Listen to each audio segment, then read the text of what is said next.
It's been a really, really messed up week. Some days torture, some days better. La la la, la la la. Halo, perkenalkan nama saya Ainun Nafisya dari Program Studi Ekonomi Syariah, Fakultas Ekonomi dan Bisnis Islam UIN Salatiga. Tujuan saya membuat video ini adalah untuk memenuhi tugas mata kuliah Kebijakan Industri Halal.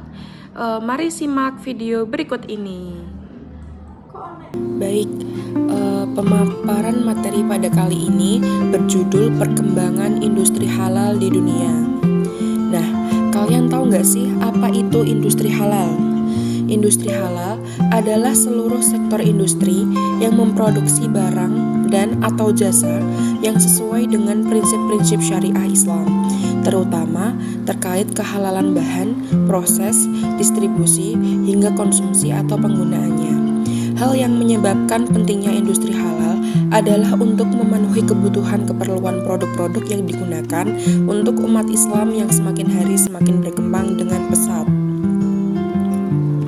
Dalam sumber hukum Islam, yakni Al-Quran dan Hadis, secara jelas ditetapkan bahwa terdapat ketentuan halal dan haram bagi umat Islam, seperti pangan, obat, dan kosmetik. Sebagian dari itu ada yang halal, ada juga yang haram, baik itu untuk dikonsumsi atau digunakan. Al-Quran dan Hadis merupakan pedoman bagi umat Islam agar senantiasa mengkonsumsi makanan dan barang yang halal. Halal kini tidak lagi hanya murni urusan agama. Dalam kehidupan masyarakat dunia, halal menjadi simbol global yang mencerminkan jaminan kualitas dan pilihan gaya hidup. Karena dalam bisnis, produk berlabel halal dapat membuat keuntungan yang signifikan bagi produsen. Dalam hal ini, produsen dan pedagang menggunakan sertifikat halal dan logo sebagai cara untuk menginformasikan dan meyakinkan konsumen bahwa produk mereka berkualitas dan layak dikonsumsi sesuai aturan agama. Produk halal secara esensial berfungsi membentuk masyarakat berakhlak mulia dan sejahtera. Kehalalan merupakan hal yang sangat penting karena makanan mempunyai implikasi terhadap perilaku. Perilaku yang baik dan buruk itu ditentukan oleh makanan yang dikonsumsi. Jika makanannya halal, maka itu akan mendorong kepada perilaku yang baik. Sebaliknya, jika makanannya haram, maka akan mendorong perilaku yang kurang baik. Langsung masuk ke pokok pembahasan. Di sini saya memiliki 4 pokok bahasan. Yang pertama ada perkembangan industri halal di dunia, lalu ada faktor pendorong industri halal, lalu ada industri halal di berbagai negara, dan tantangan dalam pengembangan industri halal secara global. Langsung saja yang pertama ada perkembangan industri halal di dunia. Industri halal global dalam 5 tahun terakhir menunjukkan perkembangan yang positif. Sektor makanan dan fashion masih menjadi sektor unggulan industri halal global. Pada saat ini, pemanfaatan digitalisasi berperan penting dalam aktivitas bisnis industri halal global, yang dimana pembatasan mobilitas telah mendorong perubahan perilaku konsumen muslim global yang mengarah kepada konsumerisme etis dan pemanfaatan teknologi digital.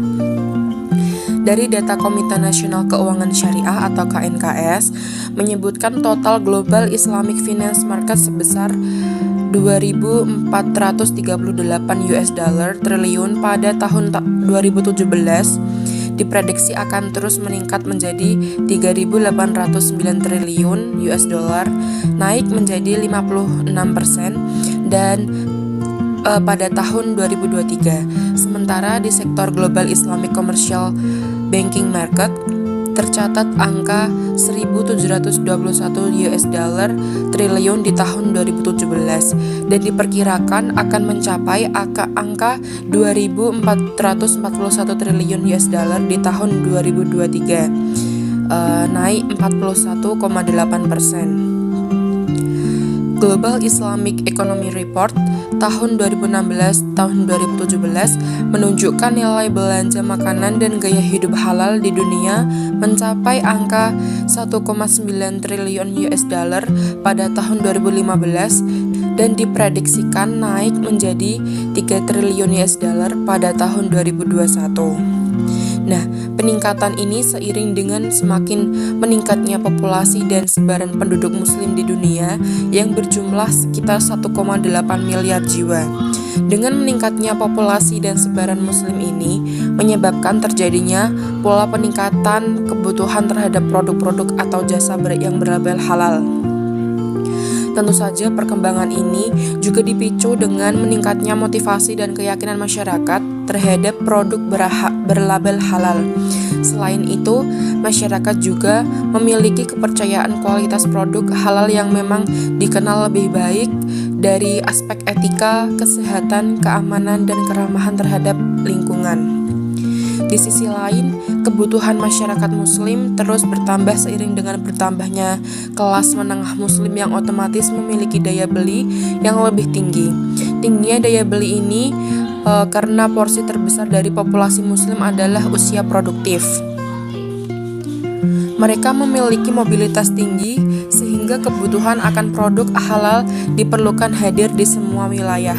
Keberadaan muslim usia produktif tersebut memunculkan karakteristik gaya hidup modern yang lebih maju. Namun, mereka masih tetap mengemban keyakinan untuk menggunakan produk berlabel halal dalam memenuhi kebutuhan mereka. Hal tersebut juga menjadi pemicu mulai berkembangnya produk-produk halal. Yang kedua adalah faktor pendorong industri halal. Ada 3 faktor. Yang pertama, faktor pendorong tumbuh dan berkembangnya industri produk halal dunia adalah karena peningkatan dan persebaran penduduk muslim dunia, kurang lebih 1,8 miliar orang. Seiring bertambahnya populasi dan persebaran umat Islam, hal ini juga menyebabkan peningkatan permintaan akan produk atau jasa yang berlabel halal.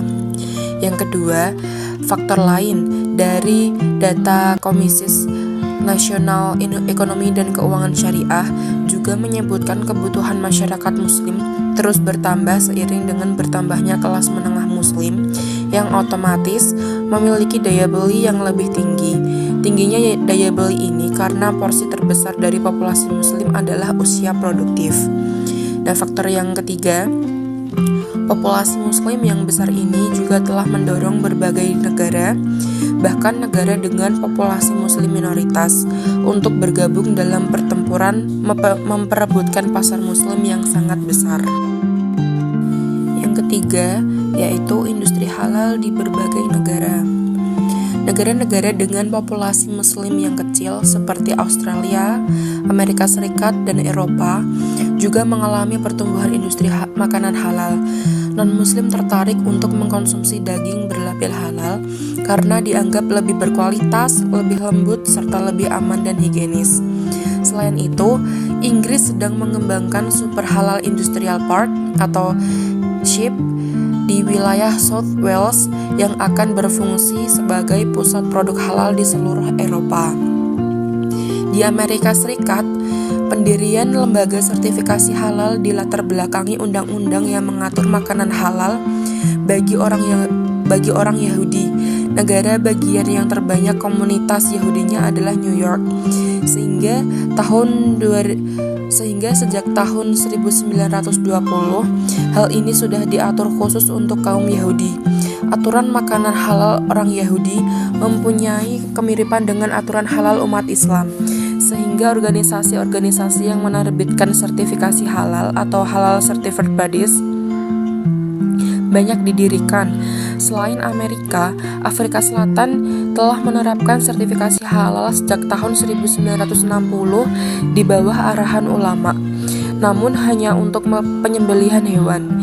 Itu tidak termasuk ke industri makanan lain sampai tahun 1980-an. Badan Kontrol dan Sertifikasi Halal adalah salah satu dari beberapa lembaga sertifikasi halal di Jerman. Sejak tahun 2001, umat Islam di Jerman, Austria, dan Swiss memiliki akses informasi tentang halal melalui Badan Pengawas dan Sertifikasi Halal, sebuah organisasi swasta yang juga menerbitkan sertifikat di tingkat nasional. Inggris akhirnya menjadi pionir negara penghasil produk halal di Eropa, diawali dengan pesatnya perkembangan umat Islam di seluruh dunia, termasuk di Eropa.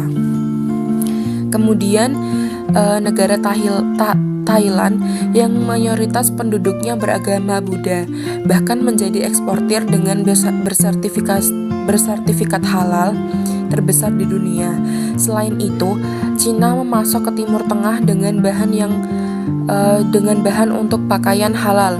Kemudian, meski Muslim di negara minoritasnya lebih sedikit, Jepang dan Korea Selatan giat mengembangkan industri halal ini. Filipina juga mengembangkan industri halal. Indonesia sendiri dianggap sebagai negara dengan potensi terbesar untuk pengembangan produk halal global.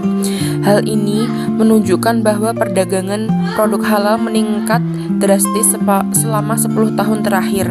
Ekspor barang halal Indonesia diperkirakan akan meningkat seiring dengan meningkatnya permintaan global akan barang yang halal. Sudah saatnya produk halal Indonesia bersaing masuk ke pasar potensial seperti Afrika dan Asia Pasifik. Yang terakhir, ada tantangan dalam pengembangan industri halal secara global. Ada 5 tantangan. Yang pertama, kesulitan mengontrol dan menjamin produk halal. Yang kedua, kurangnya sertifikasi menjadi tantangan pertumbuhan produk halal. Yang ketiga, ada larangan terhadap produk halal. Keempat, keterbatasan sumber daya dan substitusi bahan baku. Dan yang terakhir adalah rendahnya kesadaran akan produk halal di luar segmen non-makanan.